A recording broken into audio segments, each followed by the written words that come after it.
วันที่20เดือนมีนา2025นี้กรมเสนาพลากรมใหญ่พลาธิการกองทัพได้จัดกองประชุมสรุปถอดถอนบทเรียนเวียกงานรอบด้านประจำปี2024และทิศทางแผนการประจำปี2025โดยการเป็นประธานของสหายพันเอกภูเวียงดาวันนาหักหัวหน้ากรมเสนาพลากรมใหญ่พลาธิการกองทัพมีคณะพักคณะบรรณากรมเสนาพลาคณะพักคณะอำนวยการโรงเรียนเหล่าหกพลาธิการกองสารปาน้ำหุมพนักงานและพนักงานภายในกรมเข้าร่วมสหายพันโทเวียงแก้ววงเวียงคำห้องหัวหน้ากรมเสนาพลากรมใหญ่พลาธิการกองทัพได้ผ่านบทสรุปการจะตั้งปฏิบัติเวียกงานรอบด้านในระยะปี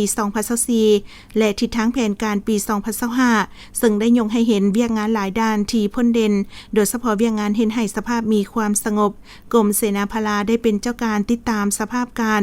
ขอบเขตตั้งทัพของกรมกองและสภาพการต่างๆของบรรดากรมห้องการกรมกองที่ขึ้นกับกรมใหญ่พลาธิการกองทัพในแต่ละระยะเพื่อรายงานให้คันถึงเป็นปกติสีนำกำลังป้องกันที่ตั้งกวดกาสารเวป้องกันเวรยามขอบเขตในทั่วกรมใหญ่พลาธิการตลอด24ชั่วโมงให้มีความปลอดภัยเวียกงานปรับปรุงก่อสร้างกำลังได้ถือเอาเวียกงานศึกษาหมการเมืองนำพาแนวคิดเป็นปัญหาสำคัญภายในกรมโดยถือเอาเวียกงานดำเนินชีวิตการเมืองเป็นปกติจัดตั้งเผยแพร่เสื่อมซึมบรรดามติคำสั่งข้อกำหนดกฎระเบียบต่างๆให้แก่พนักงานนักรบภายในกรม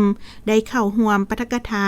วันประวัติศาสตร์สำคัญของชาติของพรรคของกองทัพอยู่ขั้นกรมใหญ่และกระทรวงจัดขึ้นได้เป็นเสนาธิการโดยกงให้แก่กรมใหญ่พลาธิการกองทัพเกี่ยวกับเวียกงานการเกี่ยมพร้อมสู่รบให้ทันกับสภาพการเข้าร่วมการซ่อมรบร่วมลาวจีนโลกกำบังมิตรภาพ2024อยู่วิทยาคารนายทหารบกกรมดำรับประกันพลาธิการโครงการเก็บกู้ระเบิดลาวรัสเซียประจำปี2024-2025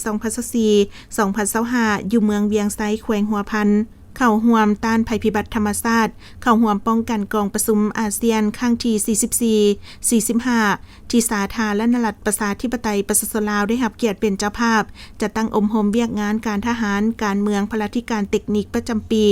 ตามแผนการอบรมของกรมกองเพื่อยกระดับความรู้ความสามารถทางด้านศิลปยุทธยุทธวิธีศึกษาอบรมการเมืองแนวคิดวิชาเฉพาะต่างๆให้แก่พนักงานนักรบได้เข้าใจแจ้งอย่างลึกซึ้งต่อแนวทางการทหารของพรรคติดพันกับหน้าที่การเมืองตัวจริงหลายขึ้นเพื่อเห็นให้สภาพแนวคิดของพนักงานนักรบมีความอุ่นเอียนทุนเทียง